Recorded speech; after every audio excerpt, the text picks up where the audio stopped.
Joined by Hofstra head coach Kristina Hernandez following her team's 3-0 loss to James Madison in the regular season finale. Coach, obviously not a lot of things flowed well today. Can you talk about today's match? It was all on our side offensively, a lot of attacking errors, unforced errors. We weren't reading the block very well. I don't think we ran the floor well. Our passing was struggling at some points, so those made it very difficult to do anything successful today in the match. 40 attack errors, as you just mentioned, including just looked like Kelsey was out of sorts a little bit too. Can you talk about that attack? I think when everybody else is struggling, it puts more pressure on her, and we have to set her more, and people already know that. So it makes things a little bit more challenging for her.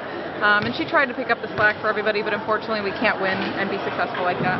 Positives out of today is that you get to face the team again. Correct. In 5 days. Is that almost like the silver lining of today?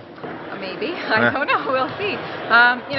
We've got to work on stuff on our side. I don't think it's necessarily anything that JMU was doing besides their blocking. Obviously, that was a strength for them. So we need to do better at kind of finding solutions and problem solving sooner. You switched Sophia to libero in the third and put Custom in for Emily. Can you talk about that decision? We were struggling. Karina wasn't. I think she passed well in the first set, and the second set was struggling. And we were out of system a majority of the time, so that was tough on our pin hitters. Giovanna wasn't contributing in any way, so we wanted to see if we could kind of change something up a little bit on our side to maybe change the momentum or whatever it is. But we just had to control the errors on our side, so we thought making some switches would be a good idea. Obviously, they didn't pan out either. Is controlling the errors going to be sort of your mantra in the time between the next game? Yes, it is. It comes down to what we're doing, not essentially anybody beating us, and I think that's been the same the whole year round. So we've got a lot of work to do in the 3 days that we have to prepare, and it happens on Friday. Is there any reason you feel that November is especially tough, or is it just I don't know. Every team is different, and it could be a variety of reasons.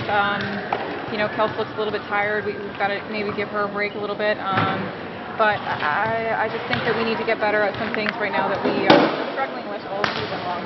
New season starts on Friday, though, so Correct. It's kind of a breath of fresh air. Last year, this was in the midst of the run of getting to the NCAA tournament. Yes. Is that kind of the how you're going to tell your team this week? Yeah, we start over, but I think the important thing for us is making sure that everybody shows up. When we get to the tournament, that's really going to determine how far we can go. Senior day, 3 seniors leave the program. What can you say about their contributions? I think Sarah and Neil had a rough day.